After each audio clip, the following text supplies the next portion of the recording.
khusus kasus jembatan itu. Agar tidak diganggu, maka kalian beri sesajen. Itu sudah musyrik. Ya. Sekarang kau berbicara lagi tentang darah. Kristen agama penjajah. Kristen tidak pernah agama penjajah. Karena Kristen tidak pernah berperang atas nama agama. Hanya Islamlah yang berperang atas nama agama. Hanya satu perang atas nama agama, yakni perang salib. Selebihnya Kristen tidak pernah berperang atas nama agama. Sejak zaman Muhammad, peperangan itu atas nama agama. Sampai hari ini, ISIS berperang atas nama agama. Yang kita lihat di Indonesia bawa mercon-mercon itu juga atas nama agama. Tidak ada orang Kristen. Ya.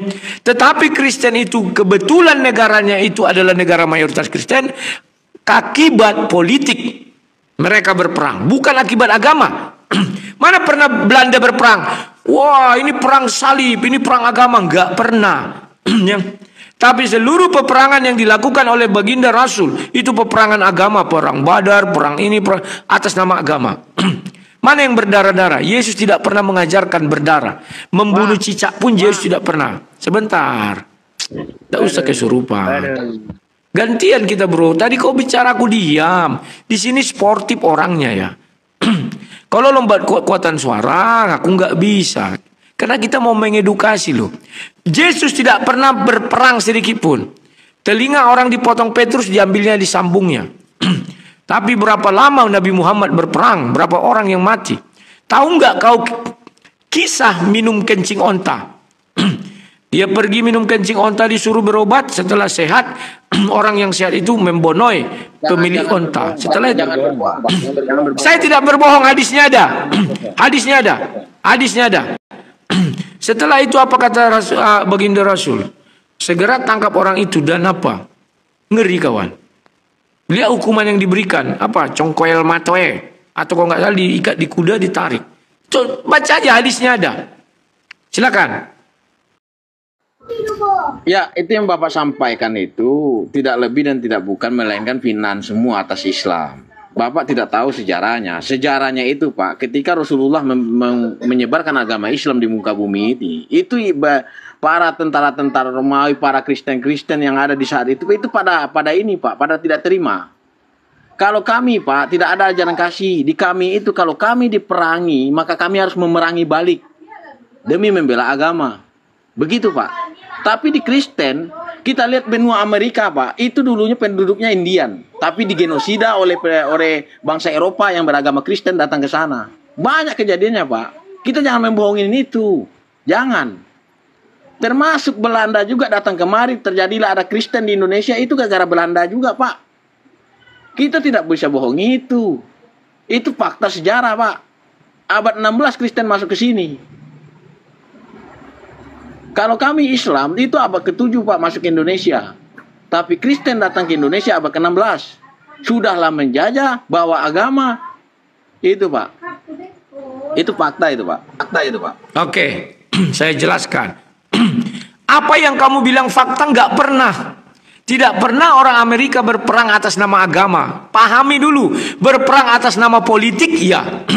Kekurangan uclim-uclim ini tidak bisa membedakan mana atas nama agama, mana atas nama politik. Perang Uhud, apakah atas nama politik? Tidak. Perang Badar, perang-perang lainnya, apakah atas nama politik? Tidak. Selalu dikaitkan dengan agama. Perang Yom Kippur, atas nama apa? Agama juga. Negara Islam menyerang Israel itu, tapi dibantai sama Israel. Di mana letak Tuhanmu? Nggak ada. Kocar-kacir dibuat Israel. Bahkan sampai sekarang negara yang seupil itu berani nggak Arab Saudi menyerang Israel? Nggak berani, karena Tuhan berserta mereka. Itu baru betul umat Tuhan. Arab itu tidak umat Tuhan kalau di dalam ajaran Yahudi. Buktinya apa? Arab mana punya keberanian menyerang Israel? Selalu dia berlindung di balik apa? Amerika, yang notabene adalah orang yang Kristen. Apakah Kristen menjajah Arab? Enggak, itu urusan politis. Bedakan urusan politis dengan urusan agama, Mas Bro. Paham ya Mas Bro ya? Kalau kau sudah paham, kita enak bicara. Silakan Mas Bro. Ya, jadi sejatinya Bapak itu tadi lihat dari tadi itu sudah mengarang bebas. Mengarang bebasnya di mana? Masuk ke mengambil ke Islam. Dan Islam yang Bapak tampilkan dari tadi itu tidak ada, Pak. Itu semuanya pembohongan dan pembodohan. Kalau di kekristenan itu dari Bapak gereja kepada umatnya pembodohnya itu silakan saja. Tapi kalau yang Bapak sampaikan tadi tentang keislaman itu tidak ada semua, Pak. Tidak benar itu. Saya pastikan itu tidak. Tolong sebentar. Yang mana menurutmu yang tidak benar biar kubukakan datanya. Perang di Islam itu perang ketika Rasulullah membawa dakwah, Pak, berdakwah, menyebarkan Islam. Ketika menyebarkan Islam, ada sebagian orang yang tidak terima. Banyak yang penyembah berhala tidak terima, maka di situ Rasulullah diperangi, Pak. Kalau sudah diperangi, maka berperang balik. Bapak jangan melihat, wah ini Rasulullah kalian aja berperang. Oh, membawa ajaran perang. Nggak ada itu, Pak. Nggak ada. Di situ Bapak sudah menyimpulkan sendiri, menganalogikan sendiri. Fakta sejarahnya tidak seperti itu, Pak. Kalau di kekristenan itu kenapa kami paham? Ya gampang, karena Bible itu bahasa Indonesia gampangnya. Tidak ada yang sulit di situ dipahami. Tapi apa? Ya nyatanya apa yang kami paparkan kepada orang Kristen tentang kitab Bible mereka pun juga tidak paham. Kan begitu, Pak? Begitu, Pak. Oke, sebentar. Buka data dulu aku biar kau paham. Sorry. Pencet. Sabar ya. Mana nih? Kau nanti cari ada dibuat sini tak cuma Badar. Ini 7 perang terbesar dalam sejarah Islam. Jadi peperangan seluruh Nabi Muhammad itu identik dengan perang Islam. Paham ya? Nah, peperangan dalam Islam apa saja? Ini dia. Perang Badar, perang Uhud, perang Kandak, perang Mutah, Futu Mekah, dan kau cari lagi yang mana-mana banyak itu ya. Jadi jangan kau bilang peperangan itu tidak ada dasarnya berdasarkan agama, ada. Beda dengan kalau orang Belanda, mana ada dia datang ke sini membawa agama, nggak ada itu. Ya, bahkan agama Islam pun mungkin dibawa orang Belanda karena naik kapal Belanda dia sampai ke Indonesia. Mana ada kapal Arab? Kampungan Arab itu zaman dahulu. Sejak kapan Arab lebih maju daripada orang Belanda? Nggak ada cerita itu ya. Ya. Jadi itulah perlu kau ketahui. Saudagar-saudagar itu diseberangkan oleh orang-orang Belanda bisa jadi. Kita nggak tahu. Dan fakta memang begitu. Di mana orang saudagar Gujarat itu mendarat dari India dan dari Arab Saudi. Cari aja naik kapal apa orang itu. Mana ada kapal Arab. Mereka menggunakan kapal dari orang-orang Eropa. Kapal layar untuk berdagang. Ya. Oke, ada lagi. Kalau nggak ada ini terakhir ya silakan. Ya, jadi menurut saya, Pak, tolong kepada oten-oten berpikirlah yang jernih, carilah mana sesembahan yang pantas untuk disembah. Jadi sejatinya manusia itu satu hakikat dan nanti kita juga akan punyanya satu Tuhan. Tidak ada yang namanya 3 menjadi 1, tidak ada. Hanya satu Tuhan. Oke. Saya mau buktikan kau menyembah satu Tuhan. Menurutmu apakah Tuhan dikatakan Tuhan jikalau dia tidak berfirman? Jawab dulu singkat. Tuhan harus berfirman. Nah, harus ya, harus. Sekarang ku tanya, kau menyembah siapa? Allah Subhanahu wa taala. Oke. Apakah kau menyembah zatnya? Zat pencipta langit dan bumi? Saya menyembah Allah, Pak. Kau tidak menyembah zat pencipta langit dan bumi? Tidak, saya menyembah Allah. Tidak. Allah Subhanahu wa taala. Ngeri kawan. Menyembah Allah. Oke. Subhanahu wa taala. Allah itu apa? Ya. Saya mau tahu. Allah itu sang pencipta langit dan bumi. Allah itu nama. Iya, nama tempat kami umat Islam yang kalian curi. Nah, wujudnya apa? Kalau wujud yang dibicarakan, Pak, secara kontekstual itu untuk pemahaman di kemanusiaan saja, Pak. Bukan pemahaman sejatinya Allah. Kalau sejatinya Allah itu nur, Pak. Nur. Betul. Ya. Salah kau. Allah itu zat. Zat. Salah, Bapak. Salah. Nah, itu kau nggak paham. Tolong kau belajar lagi tentang Islam. Kamu memang salah. Zat namanya DZ, zat. Pahami, tanya semua orang Islam. Itulah wujud Allah, zat itu. Tapi tidak bisa digambarkan. Sementara namanya adalah Allah. Nama bisa nggak digambarkan? Coba jelaskan. Bagaimana? Nama Allah bisa nggak digambarkan? Bisa lah, kalau nama Allah digambarkan tidak bisa. Tidak bisa. Kok? Oke, tunggu, ku buka dulu komputerku. Baik, karena Anda sudah menanyakan Allah Subhanahu wa taala, baik, ku pertanyakan balik boleh? Dari tadi kau kan bertanya sama aku baru sekarang. Tunggu dulu. Ya kan dari tadi udah menanya-nanya terus. Baru satu ku tanya Allah itu aja. Aduh. Nah ini. Dari tadi kan kau yang bertanya. Oke. Gitu. Kenapa nggak sesuai? Sekarang ku tanya kau, ini apa ini? Nanya lagi. Allah Subhanahu wa taala. Nah, berarti bisa digambarkan Allah itu kan, nama itu kan? Sekarang begini. Oke, sekarang tunggu dulu pertanyaanku. Apanya Pertanyaanku. Menuliskan nama dengan menggambarkan beda, Pak. Ya kan itu kan menggambarkan, mendeskripsikan. Ini loh namanya itu begini, alif lam lam ha. Sekarang pertanyaanku. Ya, sekarang pertanyaanku. Apakah Allah tetap dikatakan Allah jikalau dia tidak memiliki zat? Silakan. Kalau zat yang Bapak tanyakan kepada saya, pemahaman Bapak zat itu apa? Kalau pemahaman zat Bapak maksud zat cuman hanya pemahaman manusia, ya nggak bisa lah, Pak. Karena sejatinya saya tidak. Sebentar. Saya tahu zat itu tidak bisa digambarkan, bukan zat cair, bukan zat padat. Saya tahu itu. Bukan itu yang saya maksud. Sekarang saya tanya, apakah Allah SWT masih tetap dikatakan Allah SWT jikalau dia tidak memiliki zat? Silakan. Allah tetap Allah. Memiliki zat tetap Allah. Karena sejatinya Allah itu adalah nur. Seperti Rasulullah SAW itu ketika Isra Miraj, ya, ke Arsy itu bertemu dengan hanya nur, cahaya yang sangat terang benderang. Gitu, Pak. Nah, sekarang Oke, terima kasih. Tunggulah. Dikit lagi. Bro. Dikit lagi, bro. Original Yunani tidak ada Allah, Pak. Bro, dikit lagi. Matikan lu mikmu. Nanti kau bertanya. Iya, saya bertanya. Saya baru nanya 2 kali. Pertama ku tanya firman. Saya pertama bertanya firman. Yang kedua saya bertanya Allah dengan zatnya.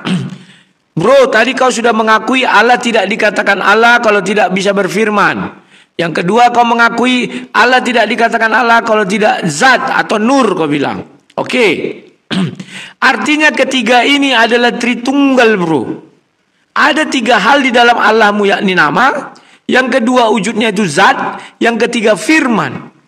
Ketiganya menyatu. Paham nggak kau? Bisa nggak Allah dikatakan Allah tanpa firman? Kau bilang nggak bisa. Dia wajib berfirman. Ya sudah. Apakah bentuk firman Pak. Oke, saya jelasin. Oke, kaulah bertanya. Udah kau yang bertanya. Silakan kau yang bertanya. Apa yang kau tanya tadi mengenai Allah? Oke, sejak kapan orang Kristen di Indonesia ini mengadopsi Allah, Pak? Sementara Allah itu tidak ada di dalam berbahasa Yunani. Di dalam kitab original berbahasa Yunani tidak ada, Pak. Oke, ku jawab. Mati kami. Adalah kekeliruan orang Muslim ketika mengira Allah itu berasal atau bersumber dari ajaran Islam. Itu keliru. Makanya di Malaysia mereka menuntut itu ke pengadilan, kalah. Kenapa kalah? Karena fakta sejarah dunia lebih dahulu ada Kristen Arab, yakni di Syria dan juga di Yaman, mereka sudah menggunakan kata Allah. Kemudian diikuti oleh kafir Quraisy. Islam itu belakangan ketiga. Itu kalau tingkat dunia, kata Allah itu dimulai dari orang Kristen.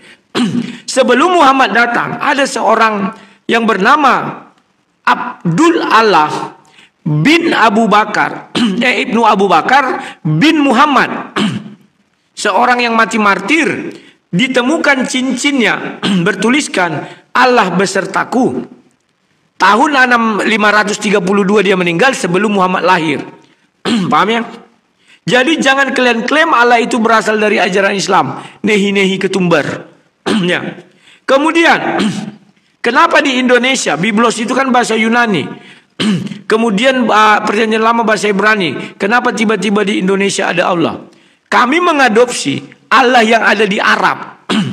Allah di dalam kitab Bible Arab itu tidak merujuk kepada nama, tetapi kepada jabatan. Kenapa begitu? Karena Allah Tuhan kami mengatakan, aku adalah aku. Paham ya? Apabila dia punya nama seperti yang kau bilang, seluruh nama di atas segala nama hanya Yesus. Seluruh nama bertekuk lutut di bawah Yesus. Kalau sampai Tuhan kami punya nama, dia pun bertekuk lutut di bawah Yesus. Nah, itu harus kau pahami. Jadi dek, kau keliru ya, Allah itu bukan dari Islam. Lanjut. Jadi begini Pak, kalian itu percaya dirilah pakai original teks berbahasa Yunani. Ya, kalau kalian masih tidak mau menanggalkan itu, ya sampai kapanpun kita akan berdebat. Bahkan sampai akhir zaman. Saya pastikan itu Pak.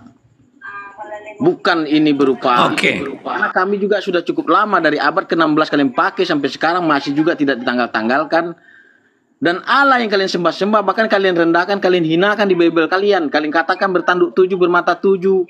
Allah di kami sejatinya tidak beranak dan tidak diperanakkan. Tapi di kalian bilang Yesus anaknya Allah. Luar biasa kalian ini. Kalau kalian memang mengagung-agungkan Allah itu tadi, bikinlah yang di Bible kalian itu benar-benar diagungkan di situ. Tidak direndahkan, dihinakan. Tapi faktanya apa? Kalian rendahkan, kalian hinakan. Di situ Pak. Jadi tidak bertolak, tidak bertolak sampaikan tadi bertolak belakang. Ya, aku jawab.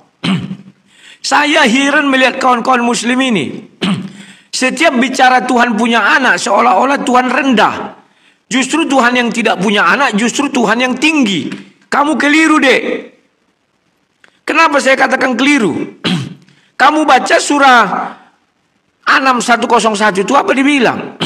Bagaimana dia punya anak sedangkan dia tidak punya istri? Justru di situ merendahkan Allah, bahwa Allah untuk punya anak harus punya istri, bahwa semua anak keluar dari istri. Rendah kali Allah dibandingkan Maryam yang tidak punya suami bisa punya anak. Bagaimana kalau mengatakan kami merendahkan Allah? Sementara kalau Allah punya anak itu bukan anak biologis. Ini enggak dipahami orang Islam. Seolah-olah anak itu biologis. Kenapa? Mereka itu terracuni otaknya. Maksud saya bukan terracuni, tapi apa ya? Terracuni untuk membuat Yesus ini bagaimana dia menjadi manusia biasa. Pokoknya mereka membuat Yesus ini harus tidak bisa jadi Tuhan. Padahal anak yang dimaksud di situ bukan anak biologis, sehingga ada istri baru ada anak. Keliru kode. Kemudian yang kedua, jangan kau katakan kami mengambil dari tahun sekian. Kalian yang mengambil isi Bible-nya orang Kristen Arab. Itu fakta sejarah. Makanya ada ahli-ahli kalian mengatakan apa? 75% itu diambil dari Bible Arab itu. Sekarang kalian tahu nggak Injil bahasa apa? Kau bilang Injil itu dalam bahasa Yunani. Kenapa Isa di dalam Quran jadi bahasa Arab? Kan ditranslate itu. Ucapan Isa ke dalam bahasa Arab. Karena apa? Karena Allah datang kepada Nabi Muhammad. Maka dibuatlah bahasa Arab. Kalau itu kau bilang ya bahasa Yunani lah.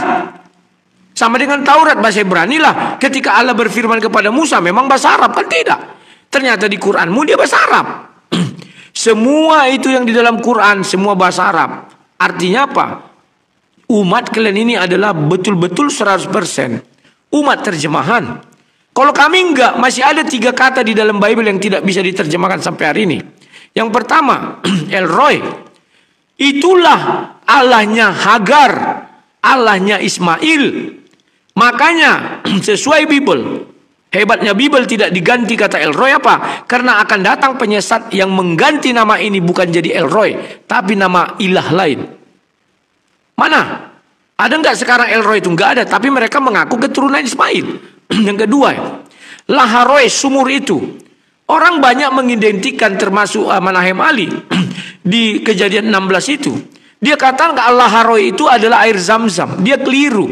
Karena Laharoy itu berada di antara Kedes dan Beret. Kades dan Beret itu kalau kau lihat peta itu di Mesir.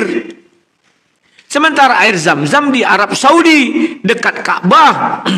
Bagaimana berarti dulu Ka'bah di Mesir? Bagaimana memindahkan sumur ini ke sana? Bisa enggak? Kan tidak bisa. Jadi itu sudah satu kekeliruan menurut Manahem Alia. Nah sekarang apa lagi yang mau kau bilang? Terakhir, Eloi Eloi lama sabachthani. Artinya Yesus tidak pernah menyembah Allahnya orang Arab. Karena Eloi Eloi tidak ada panggilan Allah orang Arab. Silakan kalau masih ada. Baik. Terima kasih Bapak Sang Debat. Jadi tidak ada semuanya yang disampaikan itu merunut kepada kekristenan yang sejati ya. Di lain-lain itu saya mendengar itu suatu kebohongan dan kebohongan semua. Injil pertama itu Pak berbahasa Aramea, ya. Tidak ada di situ Injil berbahasa Yunani. Dan yang Bible yang sekarang sudah melebar kemana-mana, bahkan ini akan ada lagi editan nanti di tahun 2025 Bible terbaru, ya. Itu jelas faktanya bahwasan Bible itu tidak ada berbahasa Aramea, melainkan Yunani. Kalau Injil iya, tapi kemana Injil itu? Wallahu a'lam bishawab. Nah itu satu faktanya. Yang kedua, kitab orang Kristen itu telah mengadopsi dua. Yang pertama mengambil kitab orang Yahudi yaitu Taurat dan dipaksa digabungkan menjadi ke Injil yang tadinya perjanjian lama, masuklah yang Bible baru, perjanjian baru.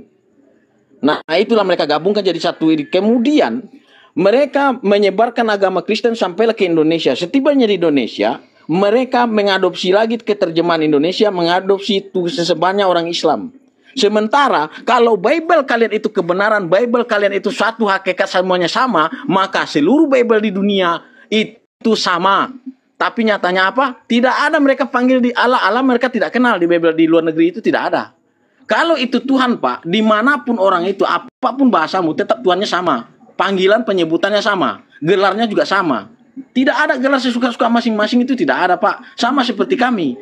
Kami apapun bangsamu, apapun sukumu, itu semuanya Allah Pak. Tidak ada mereka menggunakan nama-nama lain. Di situ sudah jelas bahwa kitab kalian itu berarti kitab yang dipaksakan Tuhannya harus mengikuti pemikiran manusia. Bukan manusia yang harus mencari tahu siapakah itu Tuhan yang benar. Karena kita sejatinya makhluk yang berakal, makhluk yang sempurna diciptakan Pak. Begitu Pak. Ya terima kasih. Justru kau mengungkapkan kitab bohong itu adalah ketika mengikut sejarah manusia namanya tetap sama. Itu bohong. Kenapa? Musa tidak pernah mengenal Allah Subhanahu wa ta'ala. Nggak ada itu. Karena kau mengakui dia bahasanya Aramaik. Mana ada Allah Subhanahu wa ta'ala dalam bahasa Aramaik? Nggak ada. Musa itu berbahasa Ibrani. Tidak mau dia mengenal Allah SWT. Ya, izin Bapak saya potong, maaf. Saya ada kerjaan Pak. Oke, siap Pak Sang Debat. Siap, terima kasih. Ya, siap. Malam sampai jumpa. Oke ya. Kawan-kawan ini hanya sekedar diskusi. Kita nggak boleh marah.